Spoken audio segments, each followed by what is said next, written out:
What's up, everybody? Welcome back to the Club Junkie Podcast. Hopefully, having a good week. It's another Thursday. We're back at it again, getting closer to that weekend. And I'm not going to lie to you, the weather here looking a little better next week. It's not crazy good, but looking a little better. So, before we get into today's episode, just want to let you know this episode is brought to you by Titleist and the brand new Vokey SM10 wedges. Nothing can do more to sharpen your short game than a fresh set of grooves, especially if those grooves are spin milled into a new Vokey design SM10 wedge. Bob Vokey and his team are always grinding, and the work shows in SM10, already a favorite among the best wedge players in the world. I mean, SM10, it was designed around the three keys to great wedge play, and that is shot versatility, distance and trajectory control, and maximum spin. Top players around the world love the look and feel of Vokey wedges. I know I love the new look of the SM10s. I love the reduced offset, and that just looks really, really good. And the SM10 lineup includes a brand new T-grind stock, that low bounce option that encourages real artistry around the greens, tons of trailing edge relief, can really open that bad boy up. So go score some fresh grooves with Vokey SM10 and see how sharp your short game can be. Find your nearest Vokey fitter or use the online wedge selector tool to unlock the right SM10s for you at Vokey.com.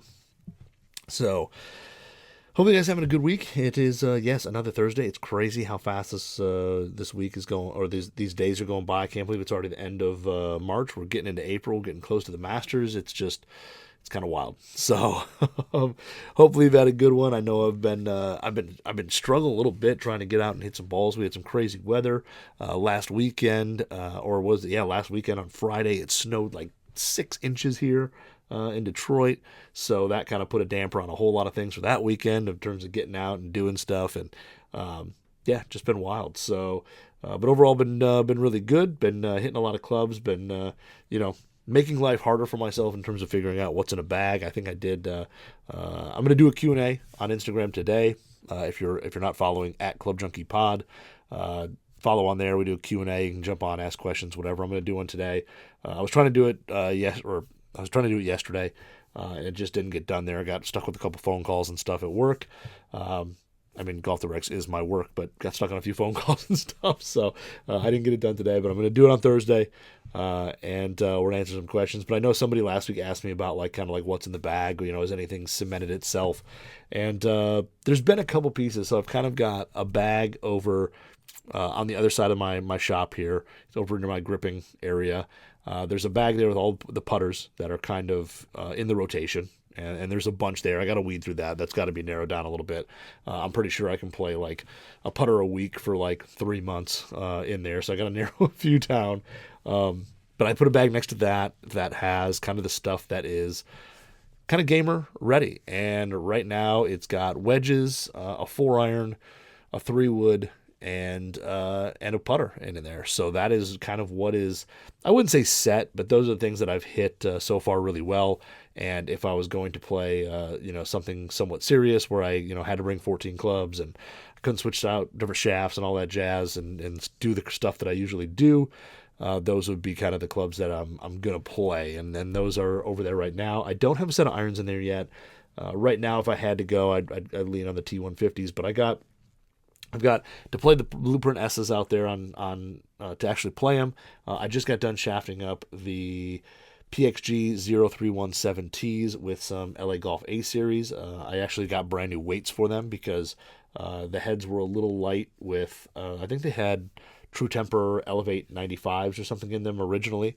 And I put the 105 LA Golfs in there, and they were a little light. And by light, I mean they were like a few swing weight points light. I couldn't get away with just a tiny graphite tip weight, so I needed something a little more heavy duty. So thankfully, I know some people at PXG and made a phone call, and thankfully they sent me some heavier weights, which is kind of cool because they sent me the silver ones. I didn't really specify or anything, and they sent me these silver weights, and they actually look kind of good in the T heads. They give them kind of an all classic kind of a silver look on the back.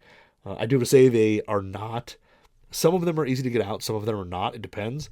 They were all easy other than the 9-iron. The 9-iron, I actually broke a Torx T20 bit, and it's a safety bit, the one that's got the little hole in the center.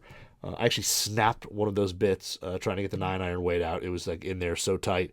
I had to add a little bit more heat. I had to buy another set of, I had to order it off Amazon. It get another Torx bit, and even that one, when I got it out, it had like a little twist into it. I mean, those things, some of them, it looks like they use like a red Loctite on there, so which I understand to keep them in place. You don't want them flying around out there, and they're really not meant to be changed by people like myself or whatever.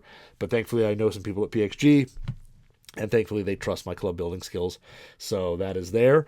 And then also, before we get into review today, I do have to say I've been, I don't know, motivated, whatever, but I know some of my club working skills, in a sense, I've kind of let go or go by the wayside, just because in terms of volume, I've been going that route instead of quality. So I've been working on some of my ferrule turning, and why I am nowhere near Ryan Barath good, because he is, one of the best I've seen out there. He's so good at it. But I did take a bunch of his tips, whatever, and I do have to say the last couple sets, I haven't just left them just raw ferrules, which I've done before, which I've done a lot lately in the past couple of years, because I've just built up a set not knowing if you're going to play it past that 2 weeks or whatever you review them. I haven't really turned down ferrules or whatever, so I've kind of been lacking at it. So put the old I run like a blue felt belt up on my cutoff wheel / ferrule turning. It's also a belt sander, all that, but I put the blue felt wheel on, and busted out the acetone, and did a few ferrules. Did that set. I think I did 2 sets. I think I did the PXG set. I did the Vega set that has the UST Dart shafts in them. And all these things I'm going to review. It's just a matter of, enough time and having enough shows, and maybe I'll have to start doing 2 shows a week or something. But turned out a bunch of ferrules, and they actually look pretty good. I even sent a couple photos to Barath. Him and I are still good friends, even though he's with golf.com now. Him and I are still good friends, still chat. And I sent him a few pictures of my ferrules just to let him know that I've been working on it. And while they're not quite his level yet, they are definitely pretty darn good. So they're actually stuff that if I was actually building a set for, a person, if I was like actually running a legit shop and charging people and doing whatever, I would actually feel pretty good about handing those out. The PXGs turned out pretty good. There's one, I got a little heavy with the belt on one iron. I think it might be the 7-iron. And it's got one little kind of wave to it.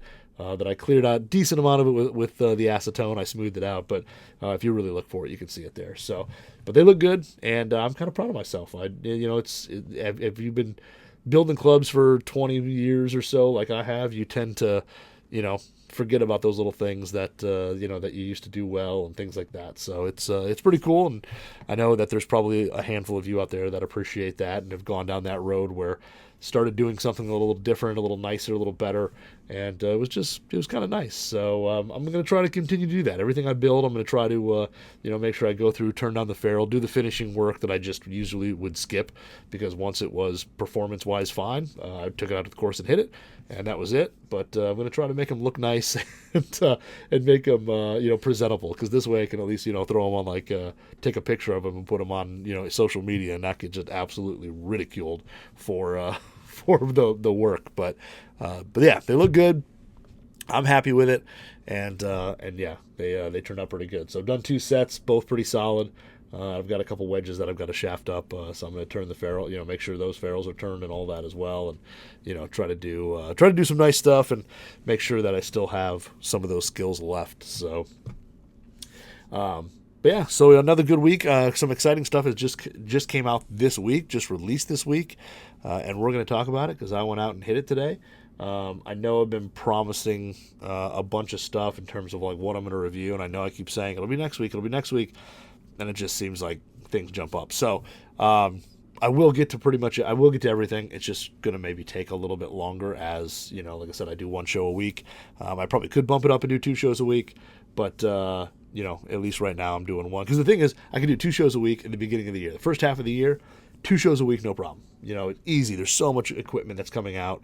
There's so many things you can hit. So it's just like, it's drinking out of a fire hose at the beginning of the year. The hard thing is when you get back down to like August and everything's out, you've kind of reviewed everything, everything's been done. It's like, that's the hard time if you're going to try to do 2 shows, because then you've got to put together, what else is out there, find some stuff that isn't necessarily brand new. So anyway, But yeah, I mean, I've got a handful of golf bags here to review, which I really want to get on the course first. I mean, taking them to the range and back is, I guess, using them, but it's not really like using them. So we'll get to that. And then I've got, a bunch of LA golf shafts, the Denali shafts, USD shafts. I've got a bunch of shafts, so we're going to get into that, especially iron shafts. We've got a handful of those, which is pretty cool. So, and then I think I have a couple other shafts coming, or at least one other shaft, if not two, coming shortly as well. So actually 3, 4. I think I got a handful of more. So we got a lot of shafts, and we'll be doing a lot of shaft stuff here. So maybe we'll do like a club episode and then a shaft episode each week, and we'll just split it up that way or something like that. But yeah, I'll get through it all, and I apologize if there's something specific that you're waiting on. I'll definitely get to it. It's just, like I said, there's a lot to get. It's a good problem to have. So this week it was a little change of plans, only because Bettinardi decided to release irons this week. We knew these things were actually coming, or kind of coming. We saw them out on tour. I know Greg, our tour photographer for Golf WRX, got photos of the CB and MB out, I think it was last week or 2 weeks ago, out on tour. But Bettinardi has been, I mean, we all know them from doing tons and tons of putters. And then they did wedges, and they've done a handful of wedges, and the wedge is actually really good. I think people forget that Bettinardi makes a wedge, but if you go and try their wedges, they're actually really soft. They produce a good amount of spin. They only have 2 sole options in terms of grinds right now, just because, I mean, I think, in terms of demand and, having as much product, they only have 2, but they do perform really well, and I think they look good. They look good. They've got a cool honeycomb milling on the back. They're all forged, and they're really, really nice wedges. And then Bettinardi's decided now to go the iron route. So we've got new irons from Bettinardi, which I'm not going to lie, I don't think I ever thought we would see in my, I don't want to say my lifetime, but I just didn't think, irons would be something that they jump into. But it makes sense. They did. They made they've got 2 models out right now. It is the MB that I just put up. If you're watching this on YouTube, just search Club Junkie. But on YouTube, and then here is the CB. So they've got a CB and an MB, and they both look really, really good. I love the fact that they did kind of the honeycomb milling in the back cavity of the MB or the CB, and on the top portion of the MB. But kept them very simple, very clean, just the hexagon with the B in it, out on the toe for both. And then really the name and all that is out on the hosel, where it says Bettinardi and then forged and either MB24 or CB24, because that is the name of the of each iron. So really kind of 2 classic looks to it, a muscle back blade and a forged cavity back. So 2 that were done, and they turned out really good. I think the looks of them visually, from just an aesthetic standpoint, I think the blade looks really solid. I love kind of the raised honeycomb pattern in the back, and then it's got a lower kind of muscle on it that does change throughout the set. Not only have the 7 irons, but throughout the set, from what they were telling us, that the actual muscle in the back is going to change if it's a 4 iron, if it's a pitching wedge, because they're basically adjusting the center of gravity for each club with the shape of that muscle. Now, the other thing that's very interesting in these is they actually, as much as when you look at a blade like this, especially an MB, you just kind of think, okay, it's just a piece of metal forged into its shape, and they, cut some grooves into it, and that's it. And then, with Bettinardi, they kind of mill the back, and that's kind of cool. But they actually did some pretty cool stuff to it. Inside these things, internally, they actually have it's a multi-material head. So inside these, they, from what I understand, they kind of forge it, and then they insert kind of a ceramic metal. Sorry, I keep looking at it because I thought I had it memorized, but a ceramic matrix composite. So I guess it's a military type product. It's military grade, CMC as they call it, but a ceramic matrix composite that is actually inside the head, and it basically adjusts the CG and weight profile of each head. So adjusts some of the weight. And also helps them move around that center of gravity. And again, like I said, it's progressive. So, the 4 iron is going to have the lowest center of gravity, promote the highest ball flight. And then as you go down the set, 5, 6, 7, 7's going to be kind of in the dead center, neutral. And then as you get to pitching wedge, it's going to rise up and produce a little flatter, more controllable ball flight. So pretty cool that they're actually doing that. And then inside as well, there's also a tungsten plug from what it looks like out in the kind of the toe sole area as well. And again, just to kind of help produce that, the right flight, the right feel through the swing and all that, and that's on both irons. So, and it's progressive. So they've got the images like on the website. Every single iron looks a little different. The CMC material looks a little different. It's different shapes, and then that tungsten plug is out in the toe. That seems to be in a somewhat similar place. It's kind of like under the number marking on the iron. But overall, really good looking iron. I think it looks really great. I do have to say, the one kind of, I don't know, I guess from address, they look really good. They've got a little more offset than I care for in a blade or a CB. Now I know there's, everybody's different when it comes to offset. Some players really love it. I know on tour there's more players that actually like an Adam Scott, and some of those guys that actually really like a little bit of offset in their, whether it's a blade or cavity back, whatever. They tend to like a little bit of offset. Some players don't. So that part is going to be kind of player dependent. I think I would like about half the offset that's in each one. The CB's got a little more than the MB. And also when you set them down kind of next to each other, the MB just looks slightly longer from heel to toe. Not a ton, but a little bit longer heel to toe. It's a little more rounded off, slightly more rounded shape, and the top line's just a little bit thicker. And then when you look at the soles of them as well, as you'd expect, the sole on the on the blade is a little bit thinner than the sole on the CB. And as I said, you'd expect that because blades typically have some of the thinnest soles out there. But I do say the CB does have some pretty heavy trailing edge relief on the back of it to get it through the turf quickly or get it out of the turf quickly once it enters, and the whole sole has a kind of a nice round camber to it, so it should offer some really good turf interaction. I haven't been able to hit it on grass yet, only because it's Michigan and we haven't had the the weather out there where grass ranges are really open, so you just hitting out of mud at that point. But the MB looks really solid. The cavity is deeper than you would expect. When I first saw kind of the images of them, and again from photos, it's always tough. But those, it looked like the cavity was kind of shallow and not much there. It's actually bigger than I thought. It's a little bit deeper. And then it's got kind of a heavy, we'll call it a muscle section down below.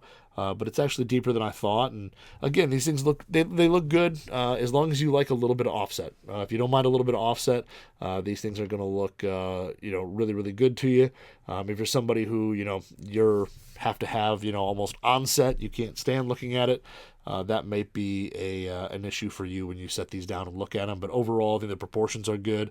They come in kind of this nice satin finish, no glare or anything like that.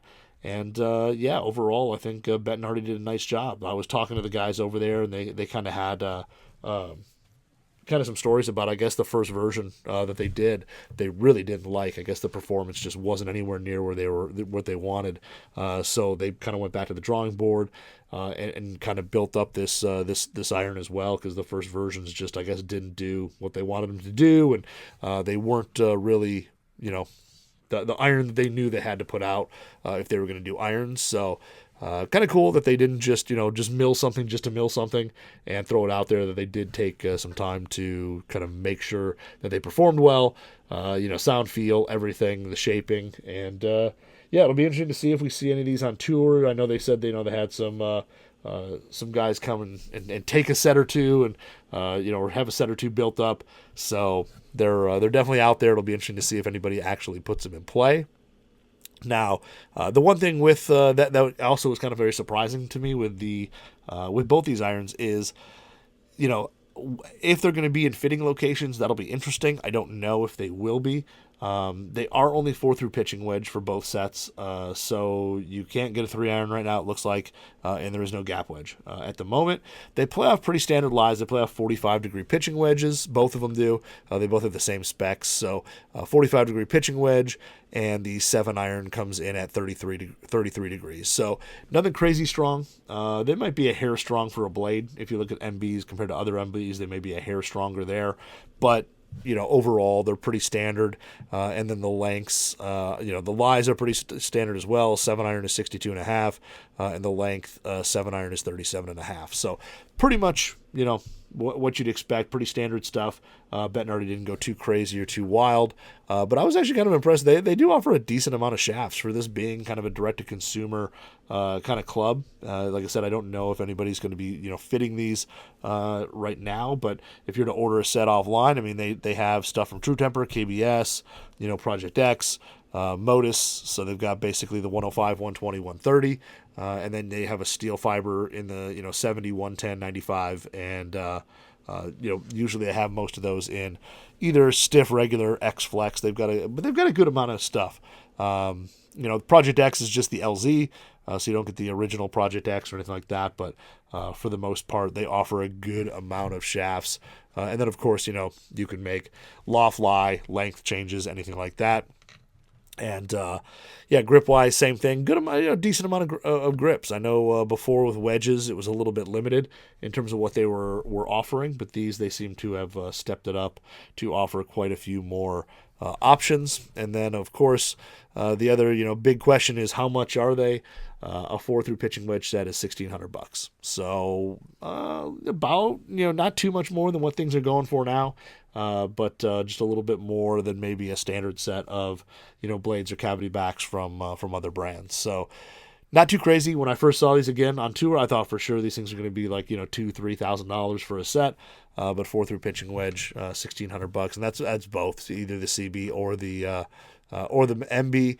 And online right now, you can actually order them as individuals as well. So if you just wanted, certain clubs, or you could definitely do something where build yourself a little combo set and do the CBs, in the long irons, and then go through and do the MBs in the short irons. That'd be kind of cool to do yourself a little combo set up with these, and I think it would blend really, really well. The shaping is there.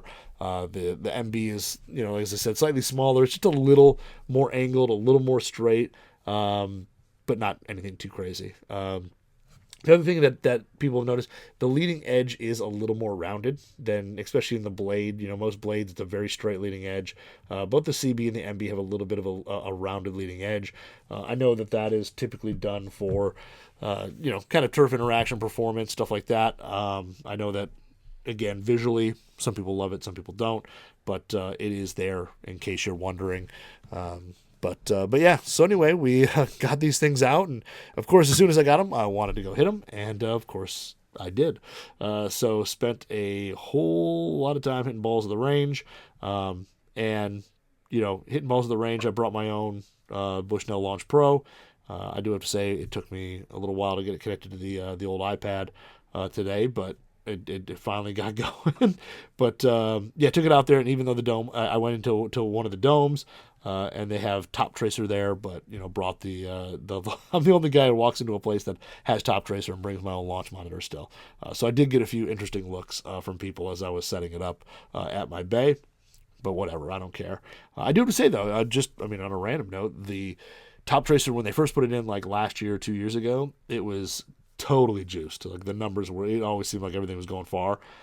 They've really kind of dialed it back now. I was pretty impressed. I was the shots I was hitting, I'd look down at the Launch Pro, and the carry distances were within like a yard almost every time. I mean, every once in a while you get one that was a little funky from their end, but they were within like a yard, and then the launch angle was pretty close. Every once in a while you get one that was like 2 or 3 degrees off, but most of the time it was about a degree maybe off. I mean, and half the time it hit it pretty darn close. So it was actually pretty impressive that I think they've either adjusted algorithms or whatever, but it was definitely more accurate than I thought. Now the couple guys who were hitting balls next to me did not agree with that, but whatever. They were kind of playing a little simulator golf, and they were not agreeing with the shots they were seeing. But the ones I was seeing were pretty close to what I was seeing on my launch monitor as well. So took them out, and I do have to say the feel on these is good. I mean, the MB is pretty darn soft. They're a touch firmer than I think I went to it expecting these to be insanely soft, crazy soft. They're a hair firmer than that, but they do really feel really well. They're extremely responsive. When you miss it, even just a groove or a little bit, I mean, you miss it just a touch, you're going to know exactly that you missed it. The MB especially. The MB is a little bit softer than the CB, in my opinion, but the MB definitely really soft, has a good feel to it, but it is just a hair, just a hair firmer than some other, forged blades out there. It's got just a touch more click to it as well. I know when you say click, everybody thinks that's such a bad term, like, oh my gosh, it's got any bit of click to it. It just has that touch more audible sound to it on flush shots, and then as you get away from the center a little bit, you do get that a little bit louder, and you do notice just that slightly firmer feel. But overall, it's a pleasant feel. I wasn't turned off by it at all, and again, I was hitting kind of crappy range balls, so I bet it'd be probably even softer when you get into a real golf ball out on the course as well. But hitting really poor golf balls, just a hair firmer than some of the other blades I've hit at that same range with the same balls. Now the blade is a little bit demanding. I figured it was. It's an MB. Every once in a while, though, you're surprised at an MB that you get away with some shots. I did see kind of the more on flush shots. They were almost, I would say, identical in terms of carry distances. They were almost identical. Maybe a yard different between the MB and CB when you hit them really well. The drop off, though, in terms of distance on the MB, which again I think you'd expect. This is a club built for very highly skilled players. I am not a highly skilled player. That you're going to see a little bit more drop off, and definitely did. The misses there, I would look down, and the CB would have definitely a few yards more carry, a little bit more launch out of it compared to the MB for me. So overall, my ball speed, I didn't have stickers on this. I don't have club speed to compare both because I just kind of ran out there and I didn't have any stickers with me to put on there. So ball data only. But ball speed, basically average 110 miles an hour ball speed with a 7-iron. The MB24 7-iron. Had a spin rate of 6,649 RPM on average. Now these balls, again, I don't think spun as much because driver stuff when I was hitting as well. Everything was a little bit tended to be on the lower side, but 6649 was my average spin.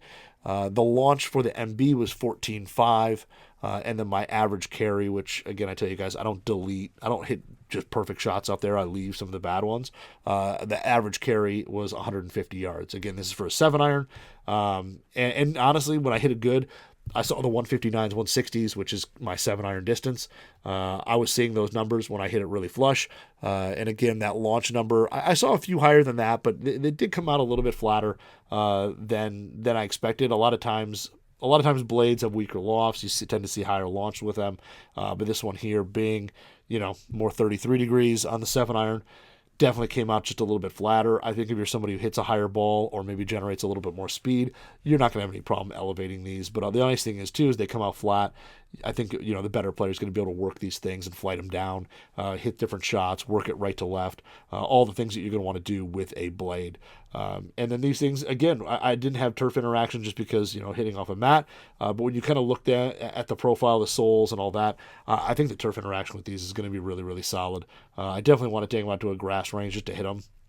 I only have 7-irons, so I'm not going to go play, 9 holes with just a 7-iron or 2 7-irons, but they do have kind of a good radius to the sole, and it should get through the turf, I would think, fairly well for a blade. But overall, really impressive. Like I said, they're a little demanding. You've got to hit them, pretty close to center, as you'd expect with an MB, but when you do, I think you're rewarded with really good shots, decent distance for what they are, and a good feel to them. So the MBs are definitely solid. Now the CB, I was a little bit more impressed with in a sense, because I felt like the MB or the CB, definitely had a little more forgiveness, a little more, let you get away with some bad shots. Because I was hitting this one first, was the first one I pulled out, and caught a little off the toe, a little inside heel. Now feel on this one is just a little bit firmer than the MB. I thought hitting them side by side with kind of going, shot for shot with them, you could kind of tell this is just a hair firmer. Again, I don't think it's anything that's really bad. I think it'd be better hitting an actual, Pro V1, TP5, Bridgestone ball, whatever. I think you're going to basically find it to be a little bit softer as well. But, like I said, at the same range, say hitting against, say, a ZX7, I think these are just a touch firmer. But the CB I really liked. I didn't I got over the offset look really quickly after kind of like the first couple balls and hitting it. I kind of didn't notice that offset as much as I thought I would. I thought it would kind of bother me more, but it really didn't. And honestly, hitting these, definitely noticed that they launched a little bit higher, just the window, and especially when you're hitting at a dome, you can kind of look at the netting and the different things they put up. I mean, there's targets, there's all sorts of stuff on the wall, and it's just even that 75 yards. Which is a little less than half of the distance. You could tell that the window was just slightly different with the CB. And again, the drop off on these, when you did miss it a little bit on the toe, or you caught it a little high in the face, or inside heel, or any of those shots there, you noticed that the drop off wasn't near as drastic, and you'd hit a shot that you went, it's not really great, and then you look, and instead of being 160, it was 154 or 153, depending on how poorly you hit it. I had a couple one that were like 145 that I really mishit, but overall the mishits were definitely better, and I know with some kind of CBs, there's really not a huge delta between the MB and the CB. They tend to be pretty close. I felt like this one there was definitely some better ball speed and better distance out of the CB on those mishits. Now this one here, ball speed again, 112 was my average with it. I saw some 114s, 115s, whatever as you hit. But again, the drop off when I missed, you didn't see that ball speed drop really fast. And the same thing with the carry distance. You just didn't see that drop really, really fast with this iron. And then spin rate, this came in a couple hundred RPM less, 6,302. 6,302 was the average for this one. Definitely noticed that almost every shot came out a little bit lower spin. Some shots were a little closer, depending on the shot type and all that. They were a little closer, but overall, about 300 RPM was the difference for me between these two. Launch was significantly different. As I said, the window, just visually, you could tell. You didn't need a launch runner to tell you that I was hitting the CB higher, but it came in at 17.5 for launch. And again, I know this is a 33 degree iron. I kind of de-loft everything lately, it seems. I'm a little bit steep and I'm just kind of de-lofting everything, but yeah, 17.5. So 3 degrees different for me in terms of launch between the two, and it wasn't like I was hitting just a bunch of big high fades with this and a bunch of low draws. I was kind of drawing everything, so they were pretty close in terms of the shot shapes and types of shots I was hitting between the two. And then carry wise, I was averaging 154 with this, and that was the big thing was I noticed I saw way fewer shots in the low 150s and high 140s with the CB compared to the MB. It was just you got away with a little bit more, and I don't think it's like a hot face type thing. I think it's maybe just that CG and that perimeter weighting just keep everything a little more, just a little more forgiving. But overall, the CB I definitely hit better. I figured I would. I mean, this is, not that I think this is even my game at the moment, but it's definitely closer to my game, for right now. I mean, MBs are not anywhere in my radar. I'm just not there. I don't have that type of skill. But same with this. I mean, the sole is definitely, I think, narrower than a lot of CBs. If you put it up, I was kind of looking at it next to, say, like a set of T100s and some of the others here. It's definitely still got a narrow sole if you consider how much trailing edge relief is kind of taken off that. And I know it's not easy to show it on video, but there definitely is a good amount of trailing relief on that. So the sole is going to play narrower than it looks. But overall, 2 really solid irons that really look good. I mean, the bag appeal on these things is going to be insane, especially because if and I'm just guessing on this. It's Bettinardi. I would think we're going to see some probably crazy hive, limited editions and some cool colors or millings in those cavities or whatever. I got to think that they're going to do something kind of wild and crazy and cool as the year goes on. So. But no, really solid irons. I think Bettinardi did a really good job with these. Again, I think, visually they look really solid. I hope maybe, version 2.0 later on the road, maybe they press a little bit of that offset out. But other than that, I think these are really solid irons. They perform really well. And I think it's more than just Bettinardi come out with something that looks an iron that looks really cool and will look really cool in the bag or hanging on the wall and doesn't perform. I think these things perform really well. I think for better players, more skilled players, these things are really going to look. They're going to look good. They're going to inspire a lot of confidence. People are going to ask about them. They're going to be a huge talking point, and they're going to go out and they're going to perform well, and people are going to play well with them and be able to hit a lot of different shots. And I think they're going to be able to score really well with them. So. The Bettinardi new wedges, the CB24 and the MB24. I think they did a great job. If you go to bettinardi.com, they've got it up there now where you can go onto the irons, and they've got a link for each one. You can check them out, kind of build your set, and kind of hit them. But they're solid. They're definitely really good, and again, for the price, they're definitely cheaper than I think a lot of us thought they would be. So. New CBMB, great stuff from Bettinardi as usual. I'm pretty excited to. I think I got a new shaft coming for the BB1 wide as well, so that'll be out there some more hitting some balls. But good set of irons, and that's the show this week. We knocked that out, and yes, we're definitely going to do some more shows here on some shafts very, very soon. So again, if you're watching this on YouTube, please like, subscribe, whatever. That'd be awesome. Wherever you're listening to it, whatever platform, same thing. If you could like, subscribe, it'd be awesome. It'd just be great for the algorithm, all that. And then also, if you follow on Instagram at Club Junkie Pod, be greatly appreciated as well. I'd love to get to I don't know how many followers I have, but I'd love to get to like 20K at the end of the year. I don't know if that's possible, but it'd be pretty cool. So anyway, before we go, to remind you that this episode brought to you by the Vokey SM10 wedges. Sharper grooves, higher spin, more versatility. Check out the Vokey SM10 wedges. Go to Vokey.com. Do the wedge fit. It's pretty cool to answer some questions. It'll give you some recommendations on different grinds and stuff like that. But really, really cool. So visit Vokey.com. Check out the SM10 wedges. And that's all I've got this week. So hopefully you guys have a great weekend. We will talk to you next week.